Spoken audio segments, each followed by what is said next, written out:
Hello students, कैसे हैं आप सब। आज हम लोग ये देखेंगे कि हम लोग फिज़िक्स न्यूमेरिकल सॉल्विंग करते कैसे हैं, स्पेशली टारगेटिंग नीट के स्टूडेंट्स के लिए। मैंने जो अपने पढ़ाने के कैरियर में ये देखा है कि नीट एस्पिरेंट्स को फिज़िक्स न्यूमेरिकल्स में सबसे ज़्यादा दिक्कत होती है, वो आप जानते हैं। और अगर आप ये वीडियो देख रहे हैं तो ऑब्वियस है कि आपको भी प्रॉब्लम हो रही है, तभी आप देख रहे हैं। तो हम लोग इसमें समझने की कोशिश करेंगे कि जो न्यूमेरिकल सॉल्व कर पाता है आपकी क्लास में ही, वो स्टूडेंट जो न्यूमेरिकल सॉल्व कर पा रहा है और कोई वो स्टूडेंट जो नहीं सॉल्व कर रहा है, उसमें क्या डिफरेंस है।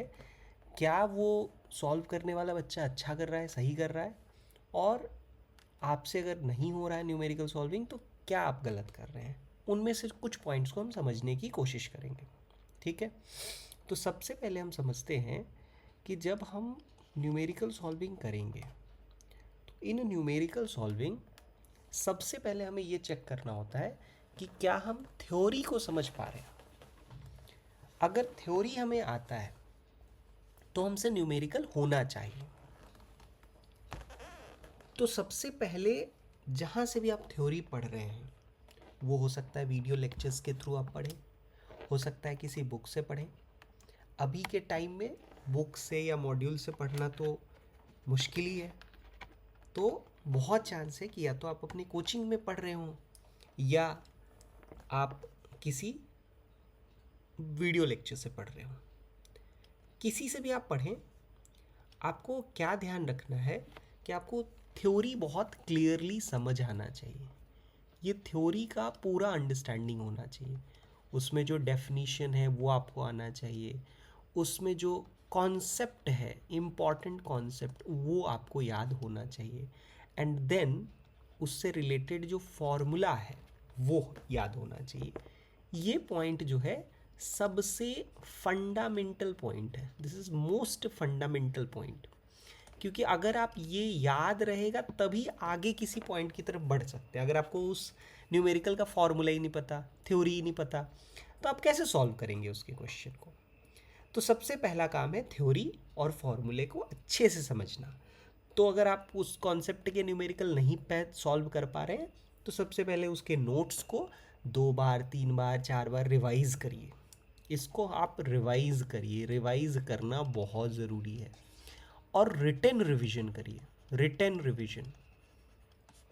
ठीक है, बार बार लिख के उसको याद करने की कोशिश करिए। जो भी नोट्स में लिखाया गया है उसको 2-3 बार लिख लीजिए।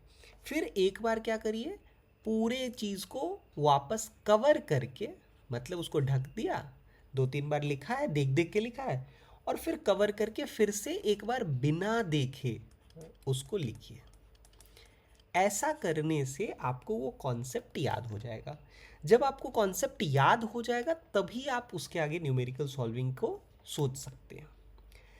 अब अगर थ्योरी और फॉर्मूला दोनों अगर आपको याद है और फिर भी आपसे क्वेश्चन सॉल्व नहीं हो पा रहा है, तो बहुत बड़ा प्रॉब्लम मैंने बच्चों के बीच में ये देखा है कि उनमें अंडरस्टैंडिंग ऑफ क्वेश्चन नहीं होता। मतलब वो क्वेश्चन ही नहीं समझ पाते हैं कि क्वेश्चन हमसे क्या डिमांड कर रहा है। तो ऐसे क्वेश्चन, ऐसे सिचुएशन में आपको आगे मैं बताऊंगा कि किन किन स्टेप्स को फॉलो करके न्यूमेरिकल सॉल्विंग में हम प्रैक्टिकली अच्छे हो सकते हैं। बट उसमें सबसे पहले क्वेश्चन को समझने के लिए ये देखिए कि क्या आपको इंग्लिश में कुछ प्रॉब्लम है। कुछ इंग्लिश के की वर्ड्स वो आप गलत तो नहीं समझ लेते। अगर वो आप गलत समझते हो तो फिर क्वेश्चन समझना मुश्किल होगा और फिर मुश्किल होगी कुछ न्यूमेरिकल सॉल्विंग में। तो उन कीवर्ड्स को धीरे धीरे प्रैक्टिस के थ्रू आप उनको समझने लगेंगे कि अच्छा ये लिखा हुआ है, इसका ये मीनिंग है, ये लिखा होगा तो उसका वो मीनिंग होगा। तो इसका तरीका क्या होगा, क्वेश्चन अंडरस्टैंडिंग का प्रैक्टिस करना पड़ेगा हमें। बार बार बहुत सारे मल्टीपल क्वेश्चंस पढ़ने होंगे, सॉल्व करना होगा, और जब हम उसको सॉल्व कर पाएंगे तो ऑटोमेटिकली क्वेश्चन की अंडरस्टैंडिंग धीरे धीरे ठीक होगी। एक दिन में ये प्रॉब्लम सॉल्व नहीं होगा। अब क्वेश्चन की अंडरस्टैंडिंग को समझ बेटर करने के लिए कुछ स्टेप्स हैं। जैसे आप क्या करें, जो गिवन वैल्यूज़ हैं उनको लिखें। शुरू शुरू में ये नहीं देखें कि टाइम कितना लग रहा है। अगर आप वीक हैं न्यूमेरिकल सॉल्विंग में, फर्स्ट एक्सेप्ट कि आप वीक हैं, और उसमें फिर आपको ये नहीं सोचना कि नीट में तो मुझे 1 मिनट में सॉल्व करना है, मैं तो यहाँ कर ही नहीं पा रहा हूँ, तो मैं कैसे वहाँ अच्छा कर पाऊँगा। नहीं, हमारा पहले फोकस होना चाहिए कि हम पहले सॉल्व करना सीखें। मैं बच्चों को बार बार बताता हूँ कि जब हम बाइक चलाना सीखते हैं, साइकिल चलाना सीखते हैं, तो हमारा पहला ध्यान ये नहीं होना चाहिए कि हम कितना तेज़ चला पा रहे हैं। पहले हमारे बेसिक्स क्लियर होने चाहिए कि अगर जैसे बाइक चलाना सीख रहे हैं तो क्लच, गियर, ब्रेक, ये हमें प्रॉपरली लेने आ रहा है या नहीं, उस पर फोकस करें। तो सबसे पहले हम ये सोचें कि न्यूमेरिकल सॉल्विंग के दौरान जो हमारे गिवन वैल्यूज़ हैं वो हम ठीक से लिख पा रहे हैं कि नहीं, वो क्या दिया हुआ है और क्या पूछ रहा है, इन्हीं के बीच के रिलेशन का जो फॉर्मूला है वो आपको ढूंढना है। अगर आप ये ढूंढ पाएंगे, ये एक फॉर्मूला हो सकता है या मल्टीपल फॉर्मूला हो सकता है, तो जो आपने थ्योरी और फॉर्मूला में किया था अगर वो आपको याद है तो वो फॉर्मूला आप ढूंढ पाएंगे। कैसे ढूंढेंगे? जब आप फॉर्मूला लिखेंगे तो केवल फॉर्मूला रोट मेमोराइजेशन नहीं होना चाहिए। फॉर्मूला में ये होना चाहिए कि आप जब फॉर्मूला लिख रहे हैं तो एक एक जो सिंबल है उसमें हर सिंबल का मीनिंग क्या है, हर एक सिंबल का एग्जैक्ट मीनिंग क्या है, उस सिंबल, वो सिंबल कौन से फिजिकल क्वांटिटी को रिप्रेजेंट कर रहा है, ये आपको समझ में आना चाहिए। अगर उस सिंबल का फिजिकल रिप्रेजेंटेशन आपको मालूम है तो बहुत आसानी से आप समझ जाएंगे। तब आप वो पता कर पाएंगे कि कौन सा फॉर्मूला यूज़ करना है हमें, और फिर आप उस फॉर्मूला को यूज़ करके सॉल्व कर पाएंगे।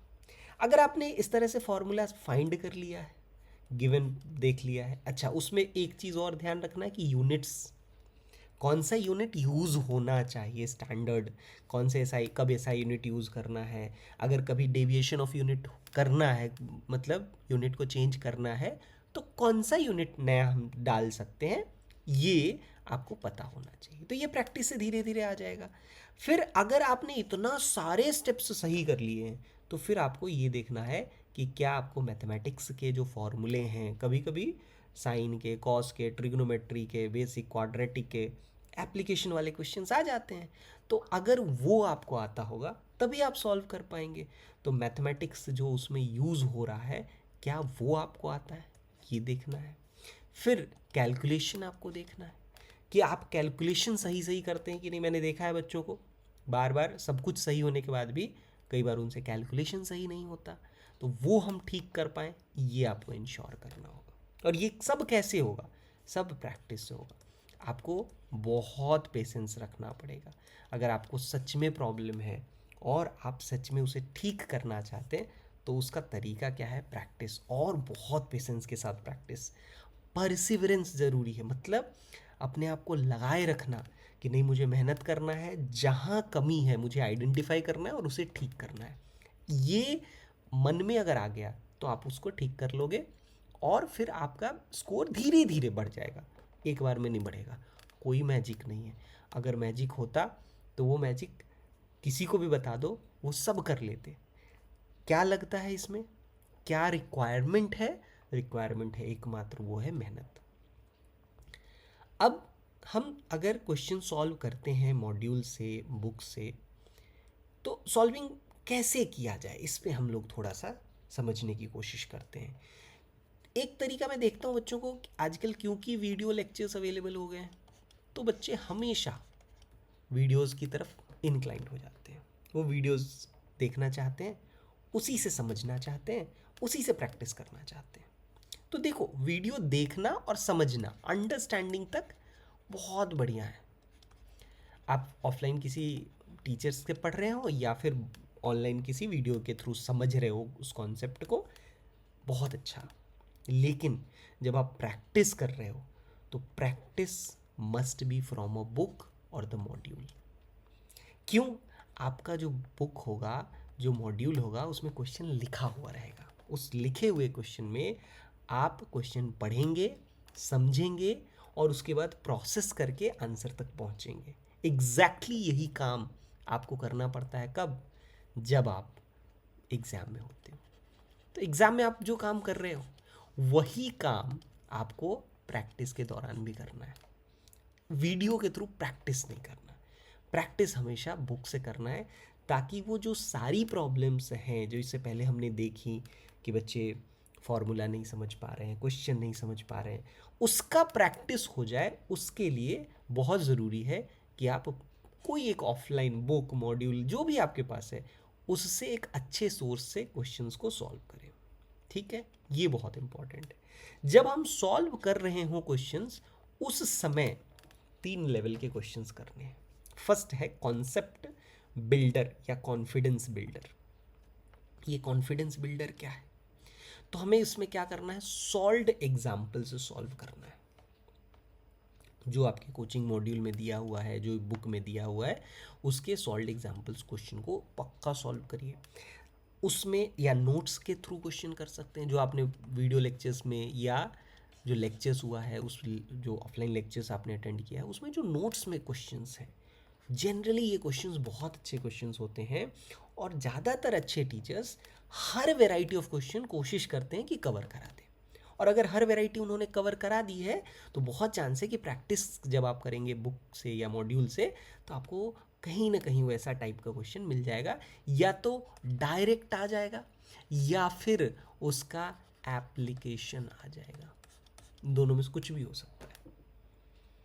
तो आप देखोगे कि ये कोचिंग के मॉड्यूल के सॉल्व्ड एग्जाम्पल भी इसी नोट्स से आ जाएगा। मोस्टली कुछ नए हो सकते हैं, लेकिन मोस्टली क्वेश्चन इन नोट्स से, अगर किसी भी अच्छे टीचर के वीडियो को आप देख रहे हैं, किसी भी अच्छे टीचर से आप ऑफलाइन में पढ़ रहे हैं, तो उनके नोट्स से most of the question module के हो जाएंगे। लेकिन फिर भी सॉल्व्ड एग्जाम्पल को देख देख के, समझ समझ के, नोट्स में भी आप जो क्वेश्चन किए होंगे, नोट्स में लेक्चर देखते हुए सर ने ऑब्वियसली वो क्वेश्चन कराया होगा, तो उन क्वेश्चंस को ज़रूर करो। उन क्वेश्चंस को जब आप करते हो, तभी आपको आइडिया मिलता है कि जो अनसीन टाइप के क्वेश्चन आ जाए, नए टाइप के क्वेश्चन आ जाए, उसमें हम कैसे अप्रोच करेंगे, वो आपको इससे पता चलेगा। फर्स्ट स्टेप है नोट्स, और साथ में कोचिंग के मॉड्यूल के या बुक के सॉल्व्ड एग्जाम्पल। ये सारे क्वेश्चन आपको पहले करना है। फिर जब आप ये कर लेते हैं, उसके बाद आप simple simple formula based questions करिए, बेसिक क्वेश्चंस। जैसे एनसीईआरटी बेस्ड आजकल ऑब्जेक्टिव आता है ना, एनसीईआरटी बेस्ड ऑब्जेक्टिव बुक्स आते हैं, उनको आप ले लीजिए।